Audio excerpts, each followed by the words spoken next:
And at the end of the day, oftentimes I would be in my bed laying down, and it would be 10 p.m. and I didn't take one breath for myself, or even eat, or even like write one note or touch one piano key. I was like, whoa, who am I? And how do I even find any type of balance?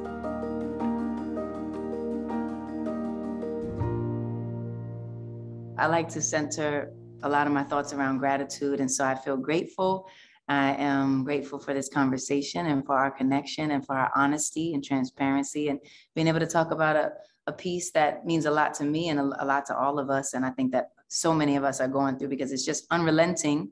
The world we're living in is unrelenting. And so at some point we have to figure out how are we relating to ourselves within that. And so it feels like this is part of those conversations that help us, get to the bottom of it. I'm feeling really grateful to be part of this amazing group of people and having this conversation that I think is so important to have, so that people know that it is okay not to be okay. And when we're not feeling that way, it's important to talk about it and share that with other people. I was diagnosed as being bipolar at age 25. And I started talking initially just to a few people, like one sibling, one friend, one person at work. I wanted someone from each of those three elements of my life to know what's going on so they could keep an eye on me. One thing I learned as being a young executive in software is many times you take someone who's like bright and early in their career and they get promoted a few times, and then we get hit with imposter syndrome, where we feel like we're incompetent. Someone's going to discover I have no idea what I'm doing running this team. And the secret I learned about imposter syndrome is if you're simply vulnerable to your team and you acknowledge the things you're not good at, you're not hiding anything anymore. And to me, it's getting rid of the hiding is the first part of the healing. And it matters that we are able to have the space to share share what is happening and what we're going through.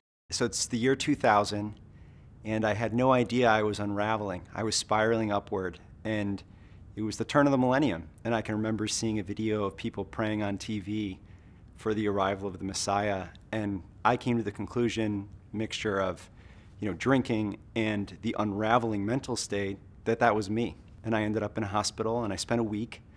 And the good people there got me medication. They got me healthy. It was the hospital actually where my mom worked and where I had worked. And so there was a sense of secrecy about what was happening on the outside. And I got diagnosed. I remember the words bipolar disorder type 1. And I couldn't process it. It was a moment where, coming out, I felt so much humiliation and shame about my memories of the manic episode, that to acknowledge that had happened would be to acknowledge the diagnosis. And then in the formative years of building a startup, Bonobos, I started to experience catatonic depression. Couldn't get out of bed, suicidal ideation.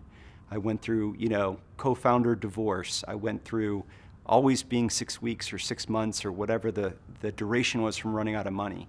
And so I began medicating my good moods with alcohol and treating my depressive moods with silence and secrecy, just hiding from the world. And then 16 years after the diagnosis, I had a second catastrophic psychotic episode. And the next 6 months were really a floating pain cave of, am I going to get better? Is my relationship going to fall apart? Am I going to get fired from my job? And that was the reckoning, and that was when the journey began.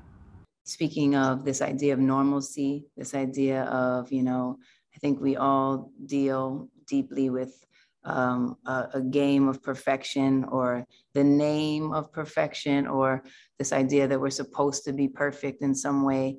And same with me. And I'm a New Yorker. I felt like I didn't want people to kind of violate me. I put up a wall, but I put up the worst kind of wall, the wall that you pretend is not there, the wall that you keep there. So you think you're protecting yourself, but in actuality, you're hurting yourself. Because if you would just tell people exactly what you feel, or that you're inadequate, or that you're completely terrified, or that you're, to Paul's point, that you feel this sense of, uncertainty or ability, you don't feel certain that you can even do anything that you thought you could or claimed you could or said you could, this whole imposter, idea. And so all of it kind of like, boom, was that at once. But all I knew what to do was just to, they say, fake it till you make it. That's the only thing I knew how to do. I was just going to try my best to do the best that I could for as long as I could, pretend like I knew what I was doing. And eventually people might believe me. And maybe I would believe myself. I guess that's what it really boiled down to. So I think it starts with the safety to tell your story. And I'm forever grateful that after we sold Bonobos, after a decade to Walmart, during the transaction process, $300 million transaction, I disclosed to them that on my background check, they might found out that I had been arrested. And I said, here's the issue that I dealt with and deal with. Here's what happened. And I was on pins and needles for 2 weeks, wondering whether the deal might fall apart. High-profile executive coming in with bipolar disorder.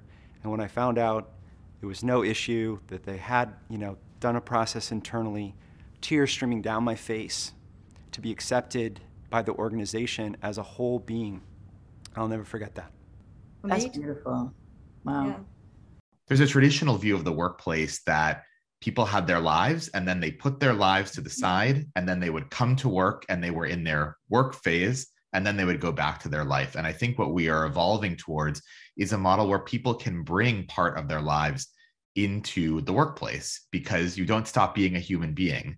And that has always been true, but I think business leaders and organizational workplace leaders have not recognized that. And I think that change and showing that vulnerability is what is actually allowing people to be able to perform better. Because when you can bring your whole self to work and you don't have to worry about trying to hide parts of yourself, whether you're being in the closet about being LGBTQ or being in the closet about being having a mental health condition, you don't have to exert all that pressure and energy to hide and push down who you are.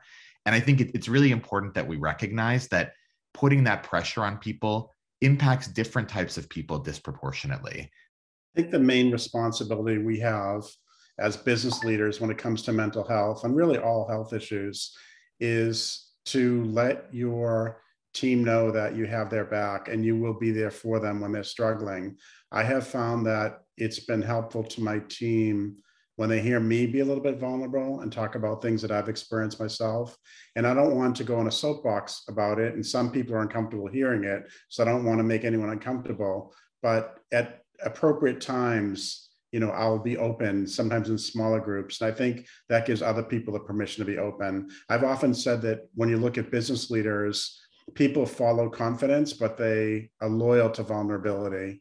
And so I think just being that open, transparent leader and willing to share your own troubles makes you someone that other people want to share with you. I think that if you can create the structure and the openness and the culture and lead it and be very clear, give people directives, then they'll start to feel that protection that Andy is saying. Because not everybody's as brave as Andy to say, okay, look, take me or leave me.